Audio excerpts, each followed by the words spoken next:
Guys, I'm a little bit under the weather today, but I thought I'd make a video anyway. Um, and this video is about how to feel good about yourself. And that is a skill. It's something that you have to develop, just like anything else.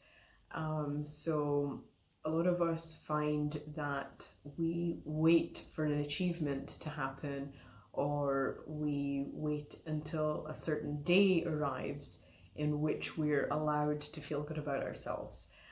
Let's say it's your birthday, so your birthday is a day where you're allowed to feel good about yourself. Or you've been working really hard and you've been waiting on that promotion, so when the promotion comes, then you're allowed to feel good about yourself. And for me, this has been something that I've had to learn, because when I first started working on the business that I was starting up, I found that I was experiencing these feelings of not having done enough, or that maybe I should be doing more, or I should have a schedule, or there were just so many things. And it occurred to me that actually, the schedule and the achievements and, ticking off at the end of the day things that have been done or things that haven't been done or whatever, all of these sort of fall under the same category, and that is not being able to say to yourself, hey, well done, good job today.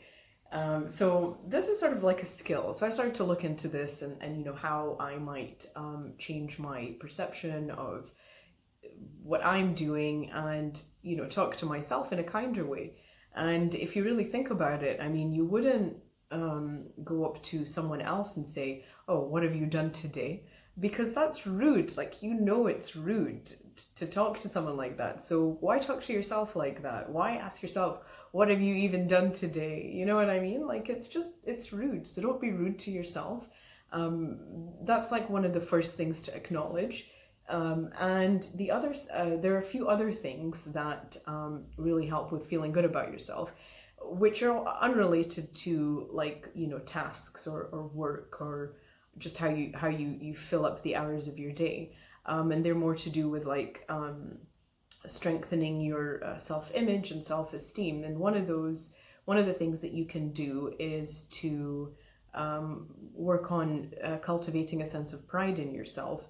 So again, like, you don't have to wait until something has happened, or something has been completed, or I don't know, until you're, for women, like, you don't have to be totally done up. You don't have to have your hair did and your nails did and on your full makeup on, and the nicest dress ever for you to say to yourself, hey, I look really good.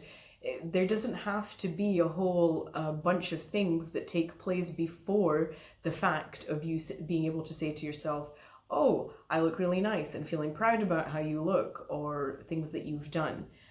So cultivating a sense of pride in yourself is just something that you can build upon daily, and start to notice yourself and notice the things that you do in the way that you would sort of expect a partner to do, or you'd expect someone who cherishes and values you to do. Start to cherish and value yourself, and then those around you will also cherish and value you in a tangible way, because they'll see how you treat yourself. And honestly, you hear this a lot, and it sounds like something that isn't necessarily true, but I personally do believe that it is true, that if you treat yourself in a certain way, then others just take note, whether they mean to or not. They take note, like, oh, this person puts themselves down, maybe I'll pile up on top of that, a bit more of this self-doubt or self-loathing or whatever it is. Don't do it. It's a choice. You really don't have to do it. So you can just say to yourself, you know what, I'm not going to fucking do this anymore. I'm going to do something else. I'm just going to be my fullest, brightest, most wonderful fucking self, and nobody is going to tell me otherwise, and I am certainly not going to tell myself otherwise. So give yourself permission to be your biggest, brightest, most wonderful self, and give yourself permission to shine. Oftentimes I'll think, oh, I should make a video, but then I'll think, I don't have a freaking hour to do the makeup. So I haven't got any on today, because I'm not freaking feeling well. But that's not an excuse not to make a video, and it's not an excuse not to feel good about the video just because I don't have a whole bunch of makeup on. So, you know, give yourself permission to just be. And so this comes to the final part of this video. It's just going to be a short one today, guys, so I'm not going to be rambling on for a half hour. So the second part of this video is it's about being. And so I wanted to talk about that. And to be is enough. You are enough as you are. You are enough just being. So what does that mean? Let's look at the divine masculine and the divine feminine energies. Now, we all embody both of these energies.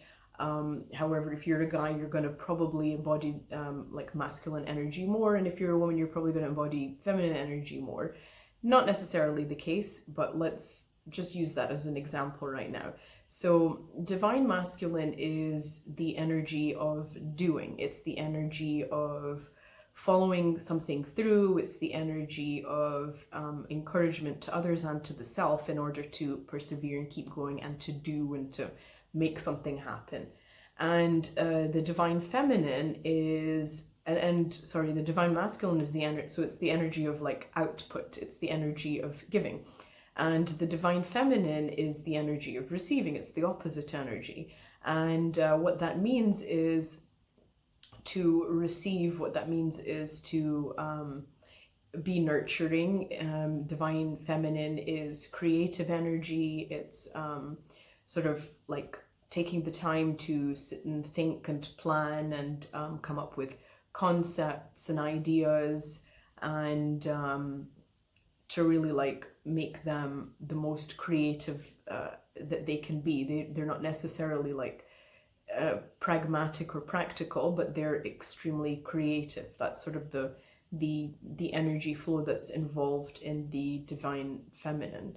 And so when it comes to feeling good about yourself, oftentimes both of these energies, you'll experience an impulse which comes from these energies, but you won't really know what to do about it, so you'll overdo or overgive. And that's sort of the shadow aspect of the divine masculine, and this is something that we both have within us. So like, you know, I've experienced this personally myself, having like shadow masculine energy, and that is to feel like I have to be doing something, otherwise I have no value, or to feel like constantly needing to be busy or needing to show people that you're really busy. You're busy as shit. I'm so fucking busy. Otherwise, you know, the question might be asked, well, what are you doing then? What are you doing then? And of course, like, you know what you're doing is your business. It's nobody's business. So that's one thing. But the other thing is that, you know, if you feel the sort of impulse to continue to keep doing and be busy all the time, and to not be able to receive and to relax and to enjoy your downtime without feeling like you're wasting your time, then this is the shadow aspect of the divine masculine. And that's something that you need to look into and evaluate, and maybe ignore those impulses sometimes to keep going, and to just take a rest, and to receive the loving kindness of those around you, to receive rest, to receive time as it happens and as it occurs in the day, rather than planning ahead or thinking about what you should be doing next or whatever. And the shadow aspect of the divine feminine is not allowing yourself to receive, but rather being preoccupied with appearing to be a certain way. So a lot of women may feel that they have to look a certain way, or come across a certain way, or do things in a certain way that makes it look to other people that they are this sort of archetype woman. And all of these things are blockages in the true divine feminine energy. And so the point of highlighting the shadow aspects of both of these energies is to explain how the guidance to heal both of these problems is the same, and that is that you are enough, and that it's enough for you to just be. But with both energies, the shadow aspect of both energies is interpreted differently. So you have like someone trying to constantly be preoccupied with doing, and you have someone constantly preoccupied with trying to appear to be something other than what they truly are. And both of these are the same thing. They're just on the same spectrum, just on different ends of the spectrum. The guidance here is that you are enough.